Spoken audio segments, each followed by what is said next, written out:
All right, let's talk Detroit Lions. Obviously, this Lions team is still one of the top contenders, not just in the entire NFC, but frankly, the National Football League as well. They made a lot of great moves this offseason, of course, rebounding, losing both their coordinators. Listen, it's a success tax. It's going to happen. They've had some great additions through the draft, some big name additions as well. But there's one under the radar guy that's impressing everyone. Maybe the biggest steal of the offseason, not just for the Lions, but any team in football. We'll get into that report in just 1 second. But first, I'm Nick. That is Andrew, and this is Saturday Morning Inspection.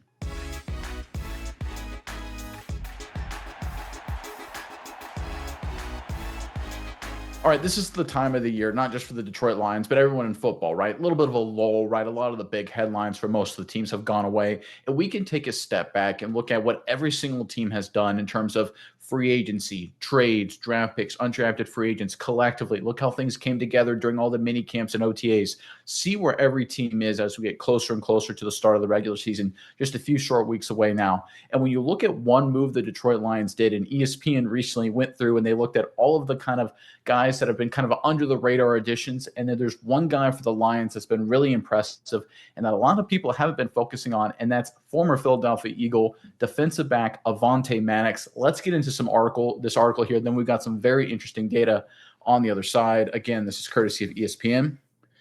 Detroit added Maddox, an unrestricted free agent, to help with the secondary, and head coach Dan Campbell sees him as a guy who will fit right in with us after evaluating him during the offseason program. The Detroit native has looked good so far, impressing Campbell, and he brings a ton, and that's true, a ton of experience as a Super Bowl champion and a veteran player who has spent the last 7 seasons in Philadelphia. The former fourth-round pick also contributed a role in the Eagles' championship victory with a pass breakup in the Super Bowl against Kansas City Chiefs quarterback Patrick Mahomes during a fourth-down play while appearing in every postseason game. All right, so Maddox is a veteran. He's got a lot of postseason experience. He's a winner, good locker room guy. Obviously was a solid addition. Didn't cost the Detroit Lions very much at all to bring him into the fold. You look at other moves this Lions made, they grabbed bigger headlines. But when you look at value, and especially when you consider the fact that Dan Campbell has been very impressed with Avonte Maddox, it's clear the Lions got a massive steal here. Let me go into what I'm talking about. Let's pull up our first chart here to kind of highlight the value that Avonte Maddox brings. So I looked at Maddox and I compared him to 3 other veteran DB signings that happened during free agency. Not the hugest names, not the biggest superstars. We're talking Charvarius Ward, Nate Hobbs, and Carlton Davis, and then Avonte Maddox. And just to say, okay, how does Maddox compare with guys who got paid a lot more money, but late 20s veterans, not the superstars, but quality players? Well, if you look at reception percentage allowed, Avonte Maddox is significantly better. Ward, Hobbs, and Davis are all right around 60%. Maddox really close to 50%. That's a big delta. In fact, I'm not trying to crap on Ward, Hobbs, or Davis here. Those are good players. Maddox was top 10 in the National Football League last season in reception percentage allowed. So he's a really underrated player. Did a lot of good things with Philadelphia, especially considered with some other free agency options. But it doesn't end in there. Let's go into our next graphic here. How about yards per reception allowed? I think this is sort of an underrated metric when you're evaluating defensive backs. Look, if you give up only 1 catch a game, but it's a 70-yard touchdown, that's pretty catastrophic. And if you give up, say, 5 catches a game, but they're all 3-4-yard plays, and you come up and make the tackle, that's a lot better. But even with that, Avonte Maddox significantly better than Ward and Davis, and a little bit better than Nate Hobbs, yards per reception allowed. And again, nothing against Ward, Hobbs, or Davis. If you look at Maddox's numbers, he once again was top 10 in the entire National Football League among qualifying players in yards per reception allowed. So it's not like I cherry picked a few guys and just made them look bad with these graphs. These are quality veteran players that signed deals, free agency deals. We'll get into the dollars for these guys in just a second.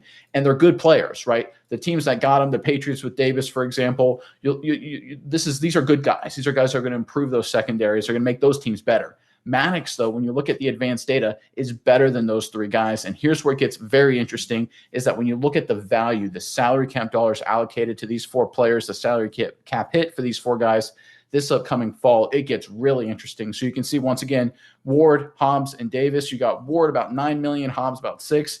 Davis is about 11. And again, these guys signed different deals. And so I think the dollars could go up or down a little bit from here. But if you look at Ward, Hobbs, and Davis, actually, when you look at their numbers, none of them are going to go significantly down. This upcoming season is the cheapest they're going to be with their need teams. If you look at Avonte Maddox, less than $2 million, about $1.2 million against the Detroit Lions salary cap. So again, just to rehash everything I just went through when it comes to the data, Maddox, when it comes to reception percentage percentage allowed, he's better than all these guys. When it comes to yards per reception allowed, he's better than Ward and Davis and about the same, a little bit better than Hobbs.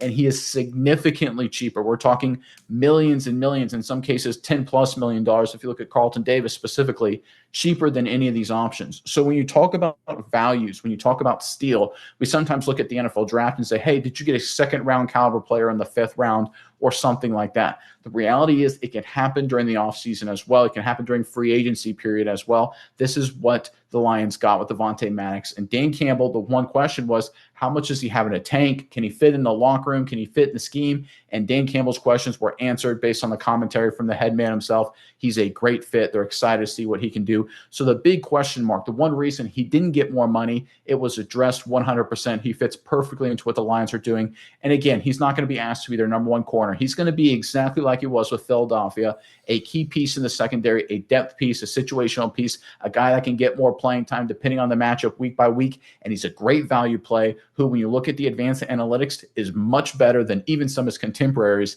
that got a lot more money. All right, Miles, I'm curious what your thoughts are on all of this. But first, Lions fans, in the comment section below, we're talking defensive backs here for a second, of course, talking Avonte Maddox, which I'll ask you guys right now. Who is the greatest defensive back, corner or safety, slot corner, throw that in the mix too, in Detroit Lions history? There's a lot of very interesting names. We've talked about quarterbacks in the past. We've talked about safeties in the past, but we'll lump them all together right here. No holds barred. Greatest defensive back in Detroit Lions history. Put them in the comment section below. Really want to hear from you. And while you're down there, make sure you sign up for our free, 100% free weekly newsletter, courtesy of the Substack platform. Get a lot of extra content. In fact, we even highlight the best comments of the week. So if you put a great comment in there, you might see yourself in the weekly newsletter. But regardless, sign up for it. Link in the description box below. But Mize, enough from me. Over to you. What are your thoughts on this latest news out of Detroit? Yeah, Nick, I think this is good news. And, when people look at Detroit last season, they were a good team by all metrics of, the word good. They were number one overall team in all of football during the regular season. When we look at specifically what Avonte Maddox brings to the table, we're talking coverage grades. This is a team that was top 6 in the NFL in coverage. But you look at what the best teams do, the teams that win the Super Bowl. Actually, let's look at the 2 teams that were in the Super Bowl. You have the Philadelphia Eagles and the Kansas City Chiefs. Those are 2 teams that are number 1 and number 2 in coverage. But Detroit is at number 6. You can't fault them too much. They're right there. They're a team definitely worthy of being in that category. Now, here's the interesting part, and this is the drop-off here. When you look at just postseason grades for coverage through the NFL, this is where things get interesting. You look at who is number 1 in the postseason in their coverage grades. Philadelphia Eagles with 82.8 grade. Makes sense, right? 1 Super Bowl. They are the best coverage team. Also, best pass rush team. 2 things on this channel we say are probably the keys to every great defense. Great coverage, getting after the quarterback. So lock them down, then knock them down. Those are the 2 things you need to be able to do as a defense. Where are the Detroit Lions? They're 7th now. They've gone all the way from being top 6, being 80.7 coverage grade, to middle of the pack, 57.1 coverage grade in the playoffs. 7th sounds good, but when you think about how many teams are in the playoff, it's not that good anymore. The Detroit Lions took a significant dip in the playoffs. So my point being here is this addition of Avonte Maddox, a coverage guy who's been there, he's been in the big games, he's done big things in playoff games. I think that adds a certain level of oomph to this team in this locker room. Like I said, a great locker room guy, a guy that come in, give them some, advantages as far as how to play better at postseason, a guy that's been there, guy that knows what he's doing. I think this is a really solid addition because if we look at what else is going on, you look at who's right behind Detroit in the playoffs coverage grade, Kansas City Chiefs.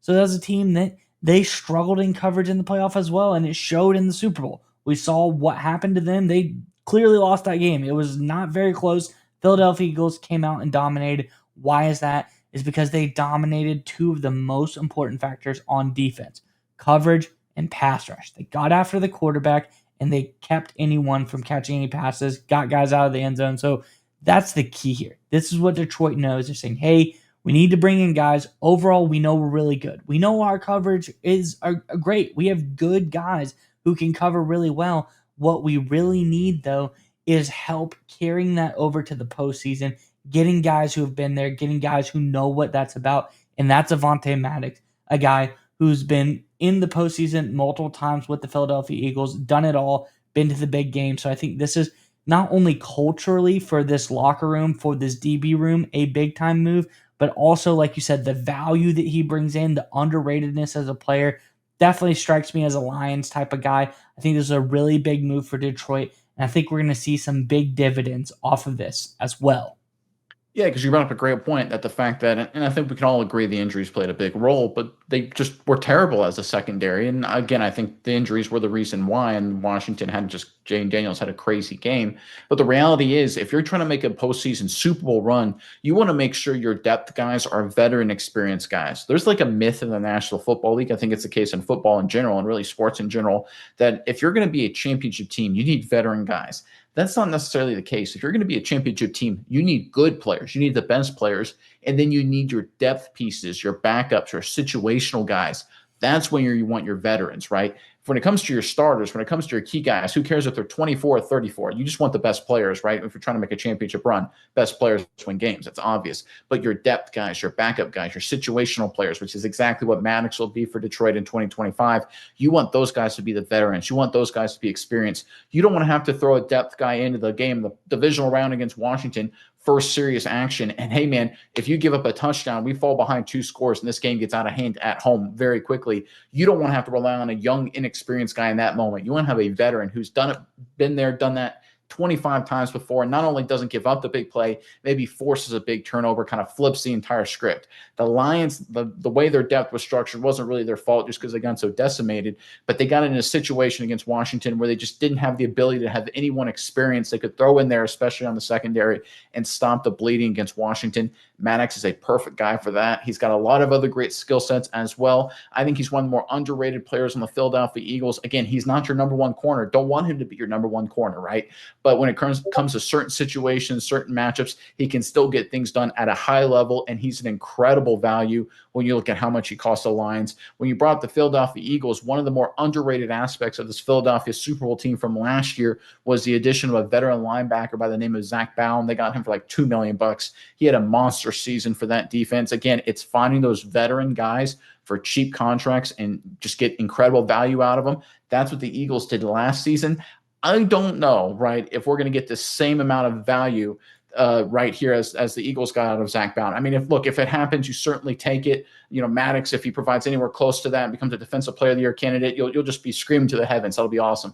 But the reality is, even if he doesn't come close to the level of value the Eagles got for Baum, he will provide significant veteran presence. He'll provide significant situational support, and he'll provide elite depth if and when it is necessary. And that alone may be enough, because how good Detroit is, how talented they are, how experienced they are, having those elements may be all Detroit needs to make it out of the NFC and finally make a run to their first Super Bowl title.